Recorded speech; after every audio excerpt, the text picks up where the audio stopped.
Hello, welcome back. Numericals discuss करते हैं। Thermodynamics के थियोरेटिकल पार्ट हम ऑलरेडी कर चुके हैं। थियरीज को ढंग से दो चार बार देखो, खुद के हिसाब से जो बुलेट पॉइंट से लिखो, फॉर्मूलाज का एक सेपरेट लिस्ट रखो। राइट, थियरी के साथ साथ में उसी चैप्टर के फॉर्मूला का एक लिस्ट रखो। थोड़ी थोड़ी स्पेस छोड़ के फॉर्मूलाज लिखो, जैसे कि एक पर्टिकुलर फॉर्मूला या कंसेप्ट लिखा है, जैसे हीट इंजन के लिए उसका वर्क डन, उसकी एफिशिएंसी, थोड़ी सी स्पेस छोड़ दो, क्योंकि न्यूमेरिकल्स करने के बाद तुमको और उसके अंदर थोड़ा कुछ ट्विस्ट देखने को मिलेगा कि भाई कैसे होता है ये न्यूमेरिकल सॉल्व।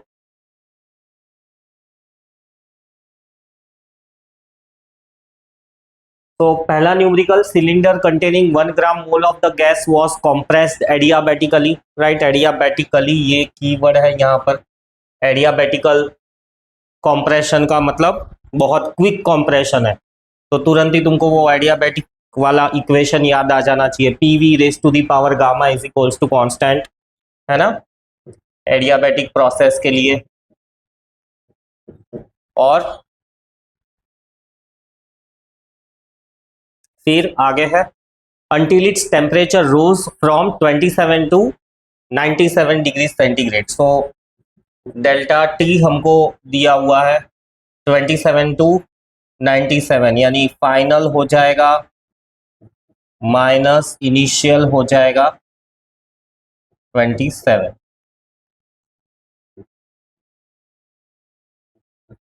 370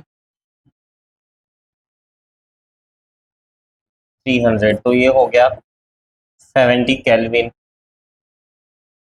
वैसे यहाँ से भी डायरेक्टली सब्ट्रैक्ट कर लेते तो डिफरेंस तो केल्विन का लो या सेंटीग्रेड का लो सेम ही आने वाला है। तो केल्विन में कन्वर्ट करते तो भी, नहीं करते तब भी चलता।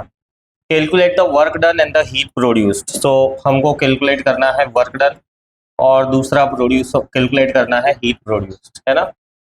सो अब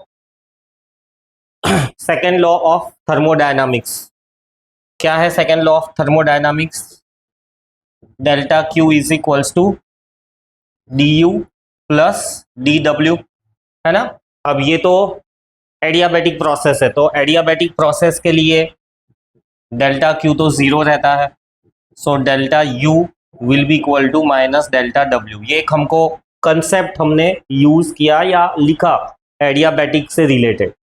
अब हम लोगों को कैलकुलेट करना है work done. Right, so adiabatic में वर्क डन कैसे कैलकुलेट करेंगे? वर्क डन का formula R delta T by 1 minus gamma, है ना। ये प्रोसेस का इक्वेशन है, ये वर्क डन का है। अब प्रोसेस का इक्वेशन तो हमें इधर कहीं पे कुछ यूज होता हुआ दिख नहीं रहा है, लेकिन क्योंकि एडियाबेटिक था तो दिमाग में उससे रिलेटेड जो भी कंसेप्ट प्रॉब्लम आ जाता है वो नोट डाउन कर लेना है। आर की value gas constant 8.3, delta T है 70, राइट, 1 माइनस गामा यानी 1.5। सो वर्क डन आएगा नेगेटिव में। क्यों नेगेटिव में आया वर्क डन? 8.3 इंटू 70 हो जाएगा 581 डिवाइडेड बाय 1 माइनस 1.5 यानी 0.5। सो 581 डिवाइडेड बाय 0.5 मिलेगा 1.1162 जूल्स। ये वर्क डन मिला मुझे। क्यों नेगेटिव में मिला?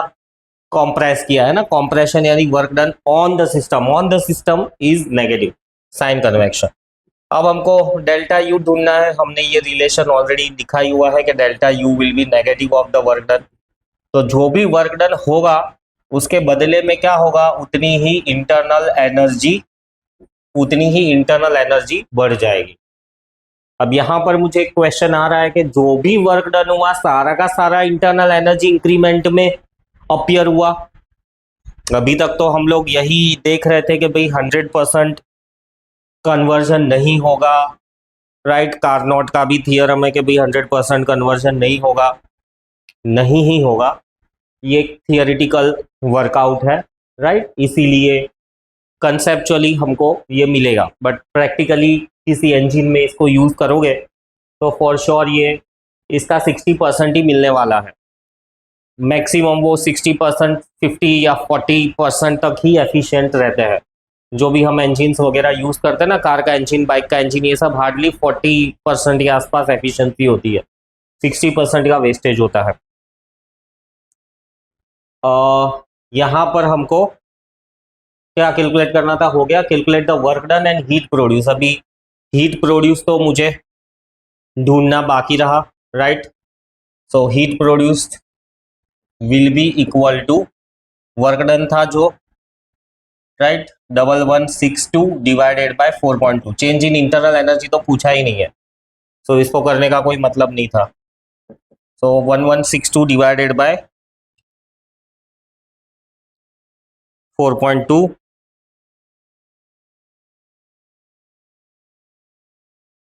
ये आया 276.66 कैलोरीज।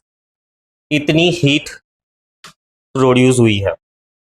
सो ये आंसर है। हमको वर्क डन पूछा हुआ है और हीट प्रोड्यूस पूछा हुआ है, इंटरनल एनर्जी पूछा हुआ नहीं था।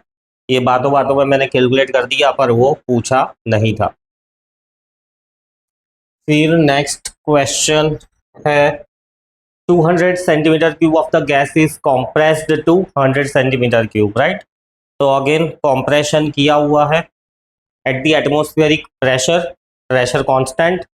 Find the resultant pressure, pressure constant नहीं है। 200 सेंटीमीटर क्यूब, डेटा लिखते जाओ जैसे जैसे क्वेश्चन पढ़ते हो। तो P1 दिया हुआ है 200 सेंटीमीटर क्यूब, P2 दिया हुआ है 100 centimetre cube at atmospheric pressure.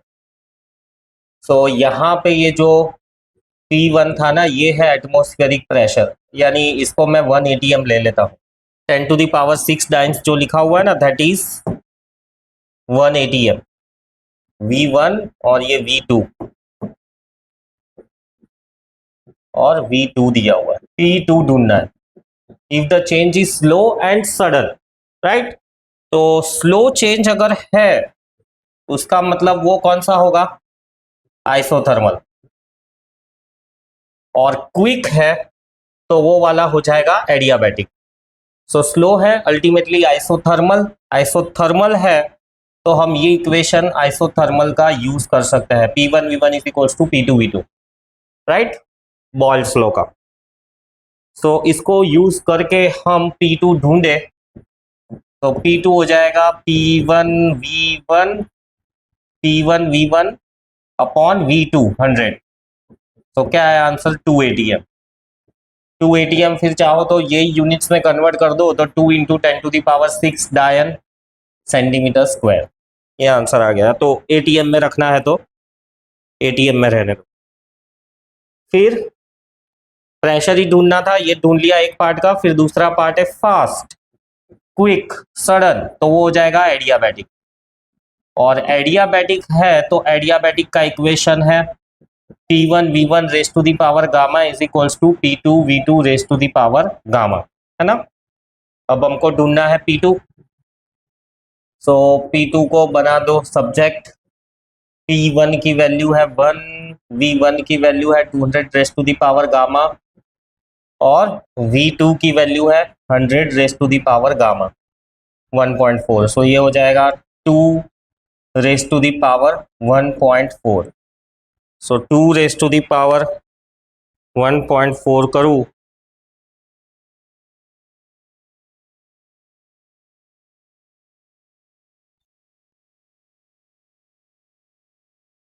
To 2.63 atm, right. फिर चाहो तो उसको जो भी यूनिट दिया हुआ है उस फॉर्मेट में डायन सेंटीमीटर स्क्वायर, ये आंसर आ गया, राइट।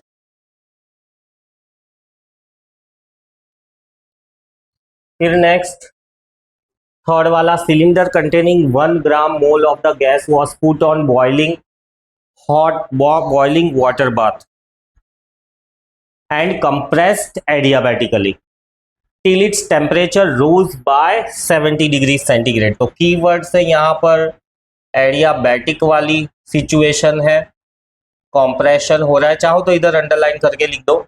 और डेल्टा टी दिया हुआ है 70, अब रोज बाय 70 यानी केल्विन में भी सेम ही रहेगा, राइट। सो डेल्टा टी 70 ही आएगा। ध्यान रखो ये वर्ड्स, रोज बाय 70 यानी डेल्टा टी दिया हुआ है 70। Calculate the work done, heat produced in the gas, है ना। गामा दिया हुआ है, आर दिया हुआ है, अलग से लिखो या क्वेश्चन में अंडरलाइन कर लो, depends. So work done, adiabatic का work done R delta T upon 1 minus gamma. R की वैल्यू है 2 calories per mole, but work done तो जूल्स में कैलकुलेट होता है ना। सो कैलोरीज को जूल्स में कन्वर्ट कर दिया, डेल्टा टी हो गया 70 और 1 माइनस 1.5 नेगेटिव में आएगा ये,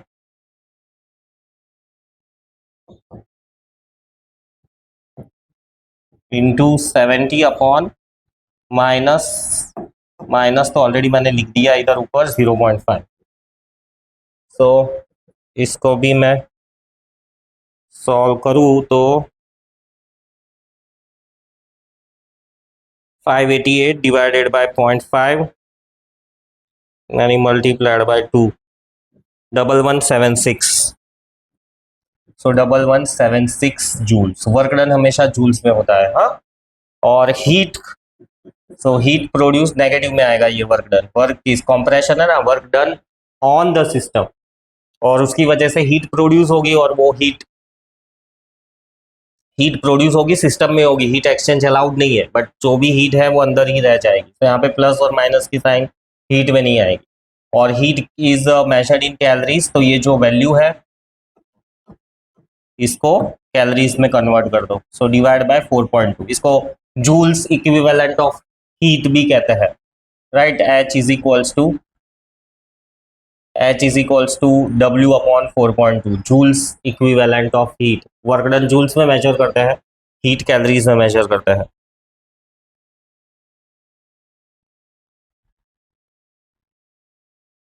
सो ये आ गया 280 कैलोरीज हीट प्रोड्यूस हुई है।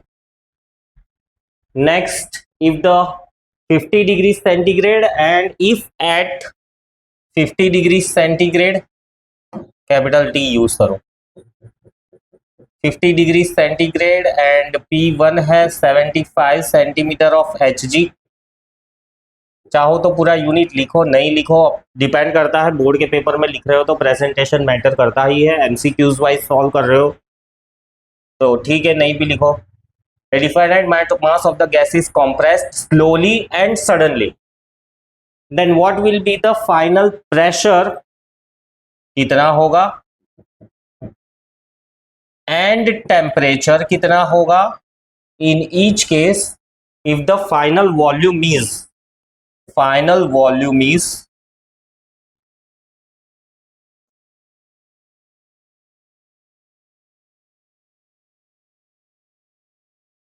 if the final volume is 1/4 of the initial volume, और let's say initial volume को हम V ले लेते हैं, तो ये क्वेश्चन लिखा है हमने। स्लो में T2 V2 ढूंढना है, राइट। स्लो यानी मैंने कहा आइसोथर्मल है, और क्विक है तब हमको ढूंढना है T2 V2।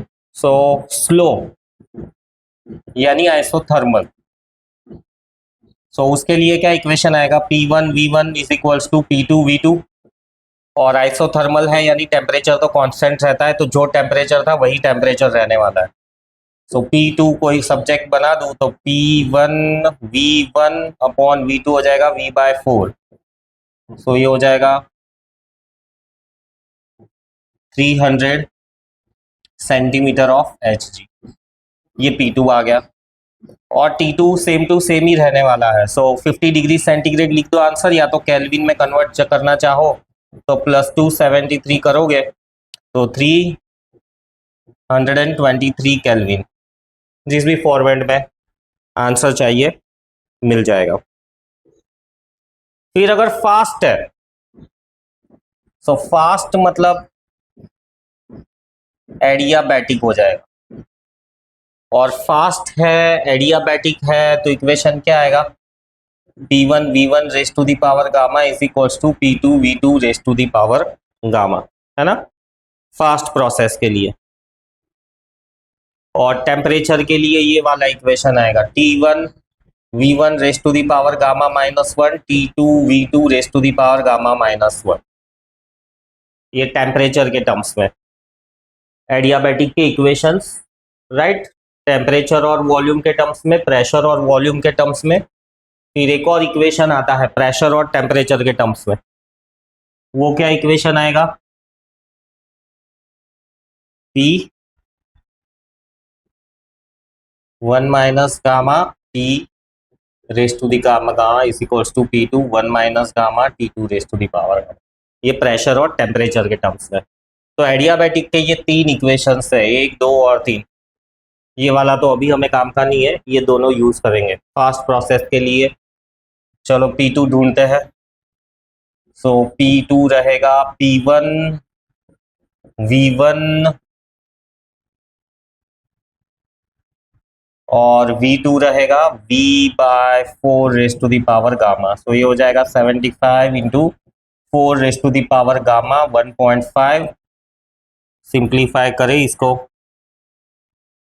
तो 4 raise to the power 1.5 that is 8 multiplied by 75 that is 600। So 600 centimetre of Hg, ये P2 आ गया। अब T2 ढूंढना है फास्ट प्रोसेस के लिए, राइट। तो T1 मुझे पता है 50 डिग्री सेंटीग्रेड और 50 को प्लस करूंगा तो 323। सो T2 ढूंढना है ना, T2 will be equal to 323। V1 की वैल्यू है V और V2 की वैल्यू है V/4 whole raise to the power gamma -1। So 323 ये हो जाएगा 4 रेस टू दी पावर 1.5 -1 यानी 0.5। सो 323.5 यानी स्क्वायर रूट हो गया, यानी 646 केल्विन ये आएगा। और सेल्सियस में तो -273 कर दो, 373 डिग्री सेल्सियस, ये सेल्सियस में आंसर आएगा। सो इस तरह से तुम सॉल्व कर सकते हो। फिर नेक्स्ट क्वेश्चन है calculate the work done by the gas whose thermodynamic behavior is represented by the right angled triangle on the PV diagram। तो right angled triangle on the PV diagram, तो draw करो PV diagram, right angle triangle on the PV diagram, है ना। Coordinates सोच समझ कर डालना, 20 6 10 12 10 6, है ना। तो x coordinate same to same होगा तो वो हो जाएगा, यहां पर C आएगा, यहां पर B आएगा, राइट। x कोऑर्डिनेट वो का वही है 10, सिर्फ y कोऑर्डिनेट ये रहा छोटा और बड़ा वाला y कोऑर्डिनेट इधर आएगा, बच गया A, वो इधर आएगा 20,6। क्या ढूंढना है हमको? Calculate the work done. Okay, बस तो सिर्फ वर्क डन ही ढूंढना है हमको, तो बहुत ही सिंपल है। वर्क डन का जो फंडामेंटल फॉर्मूला है वो है area under graph. So area under graph ये हो जाएगा जो मैंने शेड किया है येलो कलर से, हाफ बेस इंटू हाइट। देख के ही पता चल रहा है बेस कितना है, 20 - 10 10, और हाइट कितनी है 6 - 12 6, और 2 3 6 30 जूल्स का वर्क डन हुआ। Work done by the gas बोला है ना, बाय द गैस, तो पॉजिटिव में ही आंसर आएगा। सो work done by the gas, simple. फिर 1 mole of the ideal gas is heated from 273 to 546 Kelvin at a constant pressure of 1 atm. Calculate the work done in the process. So delta T हमको मिल सकता है 546 minus 273 Kelvin, constant pressure of 1 atm. Calculate the work done. Calculate the work done by the gas. So कैसे calculate करोगे work done? Work done का एक formula, fundamental formula तो area under the graph, तो graph वाफ का तो कुछ कहा नहीं है। दूसरा फॉर्मूला वर्क डन का PdV, है ना। बट चेंज इन वॉल्यूम भी तो यहाँ पर कुछ दिया हुआ नहीं है, इंस्टेड टेम्परेचर दिया हुआ है। तो इस कंसेप्ट को यूज करके हम ये यूज कर सकते हैं आइडियल गैस इक्वेशन, और क्योंकि 1 मोल है तो एन की वैल्यू 1 हो जाएगी। अब आइडियल गैस इक्वेशन को मैं कैसे यूज करूंगा, differentiating in the both the sides, so N R D T. So P D V को हम एन आर डी टी से भी रिप्लेस कर सकते हैं। सो अल्टीमेटली वर्क डन का area under the graph P D V और ये एन आर डी टी, तीसरा फॉर्मूला वर्क डन का। नंबर ऑफ मोल्स 1 है, गैस कांस्टेंट दिया हुआ नहीं है 8.3 ले लो, और डेल्टा टी, डेल्टा टी कितना दिया हुआ है 273। बस इन सब चीज़ों को मल्टीप्लाई कर दो, आंसर आ गया। क्या आएगा मल्टीप्लीकेशन, 8.3 इंटू 273, सो 2265.9, 65.9 जूल्स। वर्क डन है तो जूल्स में रहेगा, और work done by the gas है ना, तो ध्यान रहे work done by the gas is always positive. फिर नेक्स्ट न्यूमेरिकल है 7 नंबर वाला। Sample of ideal gas is heated at constant pressure if 140 joules of heat is supplied to the gas, right? So लिखो given data, heat दिया हुआ है 140 joules, right? Supplied to the gas यानी negative में आएगी, शायद जरूरत पड़े साइन की, शायद ना भी जरूरत पड़े साइन की। So heat given to the system is negative, heat given out from the system is positive। फिर आइडियल गैस का गामा दिया हुआ है 1.4, कांस्टेंट प्रेशर दिया हुआ है। कांस्टेंट प्रेशर देख के हमको ऐसा लग रहा है कि आइसोबारिक प्रोसेस होगा, है ना। आइसोबारिक प्रोसेस है तो अभी वर्क डन तो होना ही होना है। हम लोग को ढूंढना है चेंज इन इंटरनल एनर्जी ढूंढना है, और work done by the gas ढूंढना है ना। सो कांस्टेंट प्रेशर है तो कोई बात नहीं है, ये हमारा जो इक्वेशन है ये तो वैलिड ही होगा, D U plus D W, correct. तो कैसे ढूंढेंगे हम डी यू, कैसे ढूंढेंगे हम डी डब्ल्यू। डी क्यू दिया हुआ है हमको, ये डी क्यू गिवन है, दैट इज 140 जूल्स, राइट। क्योंकि यहाँ पे वर्ड्स में लिखा हुआ है ना सप्लाइड टू द गैस, इसलिए इन लोगों ने साइन नहीं डाली हुई है, मैंने वर्ड्स में नहीं लिखा है तो मैंने साइन डाली हुई है। अब सवाल यहाँ पर ये खड़ा होता है कि ये ढूंढेंगे कैसे हम, डी यू कैसे ढूंढेंगे, डी डब्ल्यू कैसे ढूंढेंगे। सो ये ढूंढने के लिए हम ये कंसेप्ट यूज करेंगे, राइट। डी क्यू हो जाएगा N C P, right, N C theta, so D T. D U हो जाएगा N C V D T plus D W, ऐसे इसको एक्सपांड किया है मैंने। इंटरनल एनर्जी चेंज, वो हमारा फॉर्मूला है ना हीट का, एम सी थीटा, कैलोरीमेट्री वाला, तो ये मोल्स के टर्म्स में एन सी डेल्टा थीटा, या थीटा बोल दो, यहाँ पे एन सी पी आएगा, राइट। फिर यूज करते हैं इसको, सॉल्व करते हैं। यहाँ पर एक सवाल ये भी खड़ा होता है क्यों यहाँ पर सीपी लेना है, क्यों यहाँ पर सीवी लेना है। ऑलरेडी मैंने एक्सप्लेन किया हुआ है थियरी में, है ना। वो ये वाला हिस्सा था, क्या था, कुछ ऐसा कि डी क्यू जो भी heat supplied will be equal to D U when D V is equals to 0, मतलब कि वॉल्यूम कांस्टेंट हो तब, इसीलिए यहाँ पर हम वी लेते हैं। D Q will be equal to D U, जब वर्क डन 0 होगा। वर्क डन 0 कब होगा, जब डी वी 0 होगा। अब डी वी 0 है मतलब वॉल्यूम कांस्टेंट है, इसीलिए हम डी यू में कांस्टेंट स्पेसिफिक कैपेसिटी लेते हैं।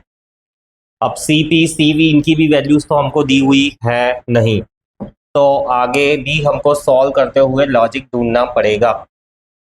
सो कुछ ऐसा आएगा, डी क्यू को हम ऐसा N C P D T, है ना, और D U is N C V D T, और नंबर ऑफ मोल्स भी नहीं दिए हुए हैं, सेम ही होंगे, सैंपल दिया है नहीं, सेम ही है, तो लेट्स से हम इसका रेशियो ले लेते हैं। So C P by C V आएगा। हाँ, अब कुछ लॉजिक बन रहा है। C P by C V is equals to R, नहीं, C P by C V is equals to gamma, right. So यहां से मुझे मिल जाएगा D Q will be equal to gamma times the D U. D U ढूंढना है ना मुझे, तो D Q by gamma. So D Q by gamma, D Q की वैल्यू दी हुई है मुझे 140 और डिवाइडेड बाय गामा है 1.4। सो फर्दर इसको सिंप्लीफाई करूं मैं तो मुझे मिलेगा D U equal to 1400 by 14 one जा 100। So D U is equals to 100 joules.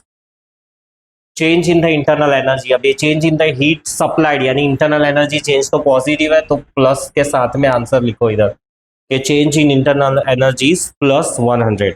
Plus 100 का मतलब कि इंटरनल एनर्जी बढ़ी है, राइट।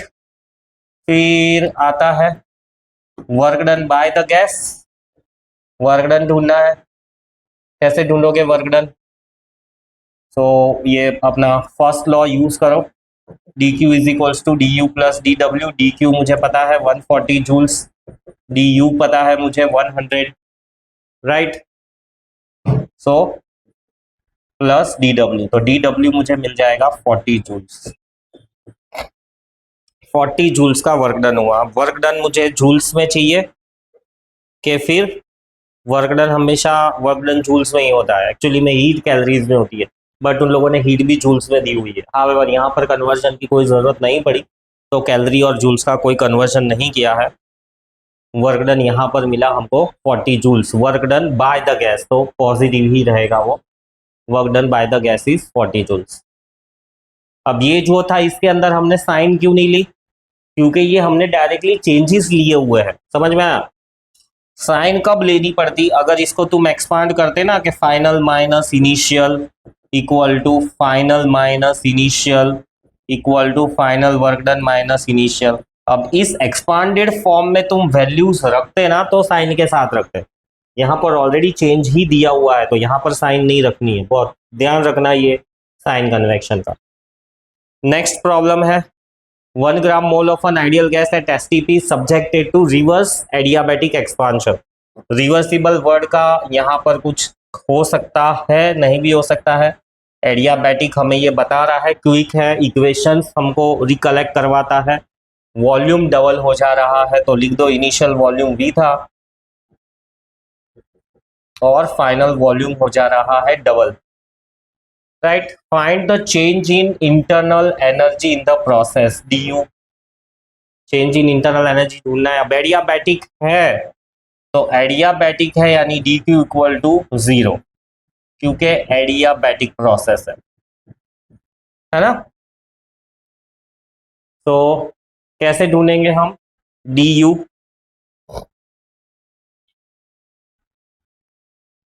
टेम्परेचर के बारे में कुछ आइडिया दिया हुआ है?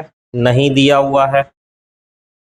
वर्क डन ढूंढना है, वर्क डन हमको ऐसे मिलेगा R delta T by 1 minus gamma, है ना, ऐसे मिलेगा वर्क डन।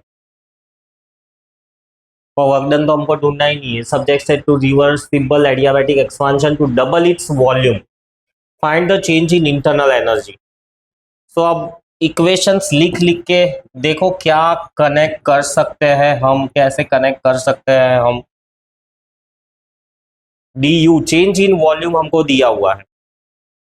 अब चेंज इन वॉल्यूम दिया हुआ है मतलब V1 V2 दिया हुआ है तो हम डेल्टा टी ढूंढ सकते हैं, है ना। एडियाबैटिक है तो एडियाबैटिक के टर्म्स में वॉल्यूम और टेम्परेचर का रिलेशन क्या है? वॉल्यूम और टेम्परेचर का relation T V raise to the power gamma minus 1 is equals to constant, है ना। मैंने 3 रिलेशंस बताए, तीनों रिलेशंस फिंगर टिप्स पे होने चाहिए। T V raise to the power gamma -1, right, ये वाला है, ये वाला है और ये वाला है।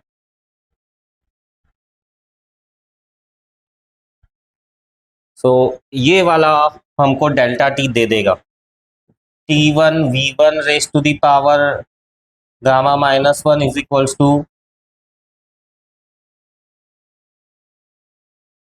T2 V2 raise to the power gamma -1,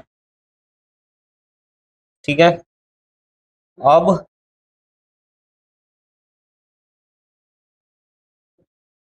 T1 V1 की वैल्यू है V raise to the power 1.4 minus 1। T2 V की वैल्यू है double the volume 1.4 minus 1 1.4 minus 1।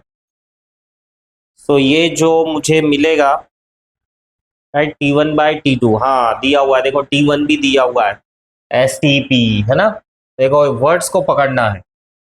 So T1 भी मुझे दिया हुआ है, दैट इज 273 केल्विन। STP दिया हुआ है 273 केल्विन। प्रेशर भी है STP पे, कितना प्रेशर होगा 76 सेंटीमीटर ऑफ मर्क्यूरी या 180 m। सो T1 पता है मुझे, तो T2 तो मैं ढूंढ ही सकता हूँ। T2 को सब्जेक्ट बना दूं तो 273 V by 2V raise to the power 1.4 minus 1 यानी 0.4। ये cancel, so 273 0.5 raise to the power 0.4।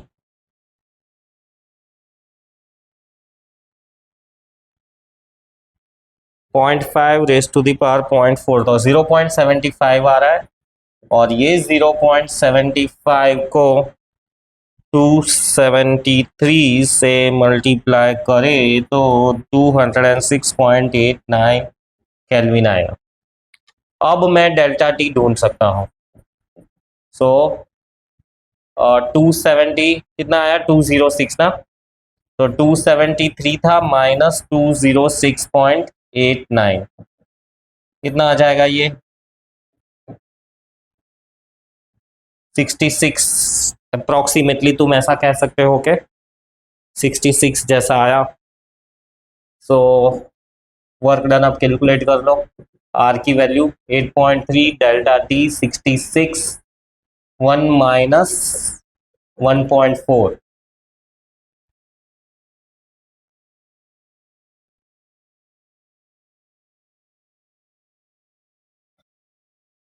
Final minus initial temperature में आएगा। फाइनल टेम्परेचर 206 है तो टेम्परेचर नेगेटिव में आएगा, ये नेगेटिव में आएगा। अल्टीमेटली हमको वर्क डन मिलेगा पॉजिटिव में क्योंकि एक्सपांशन है।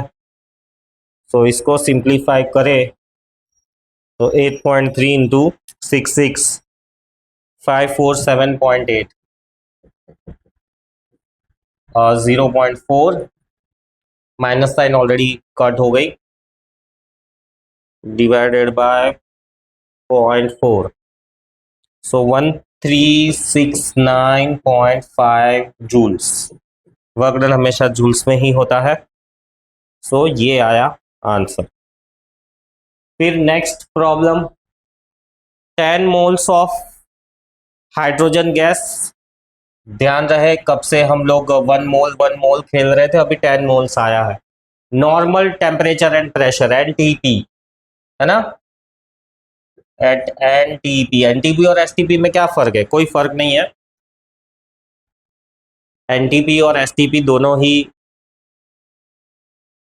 एक ही वैल्यूज आती है। इस कॉम्प्रेस्ड एडियाबैटिकली मतलब work is done on the system और एडियाबैटिक है, so its temperature becomes 400 degree centigrade. तो डेल्टा टी फाइनल टेम्परेचर है 400, इनिशियल टेम्परेचर था 273 केल्विन, है ना। So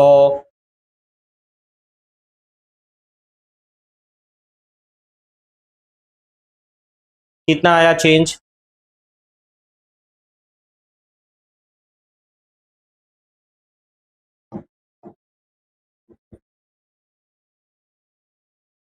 four hundred kelvin. Double dash क्यों मारना है, ये आंसर नहीं है। 400 kelvin is the change in temperature. फिर how much work is done on the gas, और क्योंकि एडियाबैटिक है तो R delta T by 1 minus gamma. Also calculate the increase in the internal energy, तो डेल्टा यू भी हमको ढूंढना है, करेक्ट। तो वर्क डन तो सिंपल आ जाना चाहिए, सब वैल्यूज पता है। आर की वैल्यू 8.3 लो, 8.4 लो, डेल्टा टी 400, 1 माइनस 1.4। फर्दर सिंप्लीफाई करें इसको तो क्या मिलेगा 8.3 इंटू 400 डिवाइडेड बाय 8.4. So 8300 और नंबर ऑफ मोल्स 10 है ना। सो 8300 जूल्स ये वर्क डन मिला।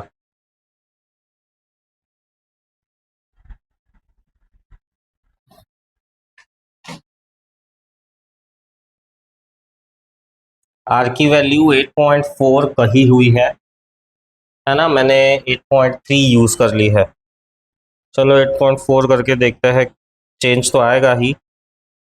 400 डिवाइडेड बाय 0.4 84,000 हो जाता है। सो ये थोड़ा ध्यान रखना, देखो 83,000 84,000 फर्क तो है। सो 8.4 क्वेश्चन में दी हुई है इसलिए मैंने ली, बाकी 8.3 ही लेते हैं। फिर क्या ढूंढना है, फिर ढूंढना है work done change in internal energy. अब क्योंकि एडियाबैटिक है तो एडियाबैटिक प्रोसेस है तो D Q will be equal to 0। Adiabatic है इसीलिए first law of thermodynamics D Q is equals to D U plus D W, है ना।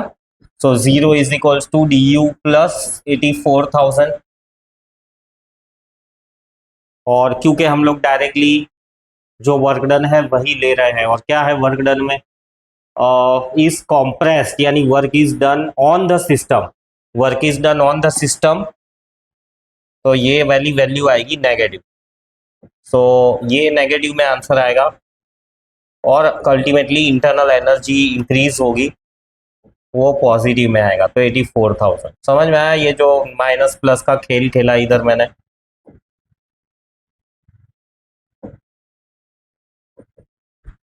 क्या किया इधर, इधर भी ये जो था ना 1 माइनस गामा यानी नेगेटिव में ही आंसर आएगा। वर्क डन नेगेटिव में ही मिलेगा क्योंकि work is done on the system, right. तो ये डी डब्ल्यू डब्ल्यू लिखा है, समझने की बात है, ये डी डब्ल्यू ही है क्योंकि यहाँ पे डेल्टा टी है। तो डी डब्ल्यू मुझे मिला माइनस 84,000, इसीलिए मैंने ये माइनस की साइन ली। पिछले वाले सब में क्या था, पिछले वाले सब में ये भी डी डब्ल्यू ही है, डी डब्ल्यू ही कैलकुलेट किया हुआ है मैंने। तो थोड़ा ध्यान रखना साइन के लिए, सोच ढंग से होनी चाहिए। फिर नेक्स्ट क्वेश्चन है 10 नंबर। क्या कहता है ये क्वेश्चन के the internal energy of the mono atomic ideal gas is, तो डी यू दिया हुआ है। अब यू दिया हुआ है कि डी यू दिया हुआ है, 1.5 times N R delta T. अब डेल्टा टी है ना तो डी यू ही लिखना है। 1 mole of the helium is kept in a cylinder. अब मोनो एटॉमिक आइडियल गैस बोला हुआ है ना, तो ये मोनो एटॉमिक आइडियल गैस बोल दो, वो हीलियम को ही रिफर कर रहे हैं, तो ऐसा मत सोचना यहाँ कुछ अलग है फिर अंदर हीलियम लिखा हुआ है। 1 mole of the helium is kept in a cylinder of cross section, cross sectional area दिया हुआ है 8.5 centimetre square.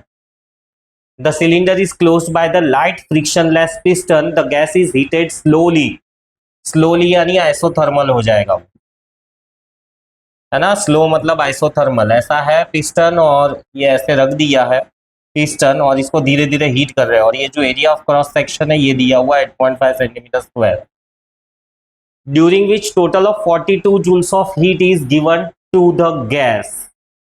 So given to the gas minus 42 joules, right. Heat given to the system is negative या positive, heat given is positive.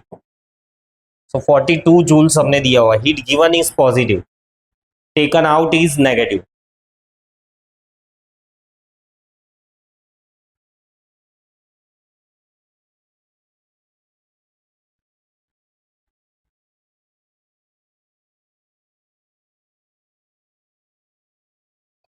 फिर आगे heat supplied 42 joules, if the temperature rises through 2 degree centigrade, तो delta T दिया हुआ है 2, kelvin में convert करने की जरूरत नहीं है। Rise is through 2। Find the distance moved by the piston.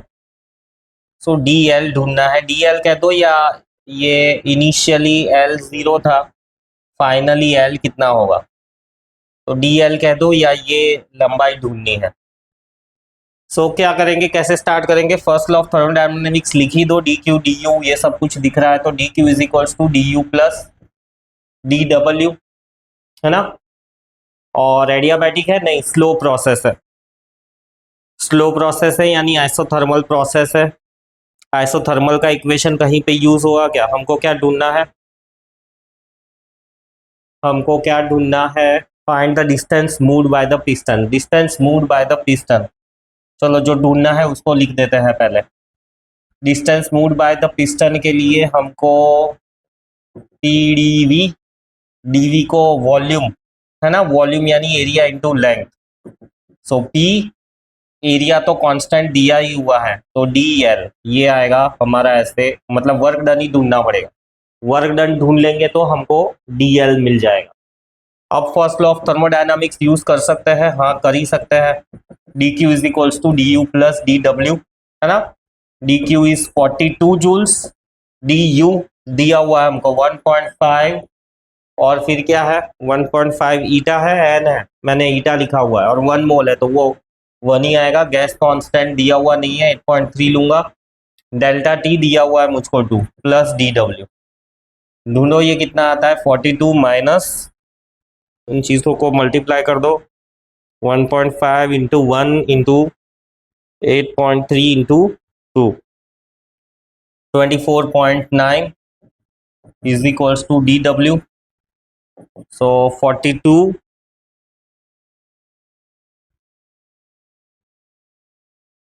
17.1 joules का वर्क डन हुआ है। तो अब इधर यूज कर लो इसको, तो D W is equals to P A D L 17.1 divided by pressure दिया हुआ है 180 एम, है ना, तो 10 to the power 5 pascals pressure. और एरिया दिया हुआ है सेंटीमीटर स्क्वायर में है, उसको मीटर स्क्वायर में कन्वर्ट करना पड़ेगा, तो 10 टू द पावर -4 ये आएगा D L. So D L will be equal to, ये हो जाएगा 10, है ना, पावर में 5 है और -4 यानी 10, 10 इसके साथ में मल्टीप्लाई करेंगे तो 85 हो जाएगा, यानी 17 5 1/5, यानी ऑलमोस्ट 0.2 मीटर। 0.2 मीटर लेते हो, मल्टीप्लाई बाय 100 करो तो 20 सेंटीमीटर से पिस्टन ऊपर की तरफ जाएगा अप्रोक्सीमेटली। यहाँ पर ही मैंने 0.1 और सब हटाया, 0.1 हटा दिया, इसलिए 0.1 नहीं हटाता तो मे बी थोड़ा इससे ज़्यादा आता। तो इतना डिस्टेंस से पिस्टन ऊपर जाएगा। नेक्स्ट क्वेश्चन क्या कहता है, कारनोट पे आ गए। अब कारनोट इंजन पे आ गए हैं, तो कारनोट वाले सम नेक्स्ट लेक्चर में देखेंगे। ये first law of thermodynamics, isothermal adiabatic process और फर्स्ट लॉ ऑफ थर्मोडायनामिक्स के क्वेश्चंस देखे हमने। और ये हीट इंजन कह दो, हीट इंजन कह दो, या हीट पंप, हीट इंजन कह दो। दूसरा वाला था हीट पंप या रेफ्रिजरेटर, उसका कंसेप्ट, उससे रिलेटेड न्यूमेरिकल्स हम नेक्स्ट लेक्चर में देखेंगे। Right, see you, bye bye.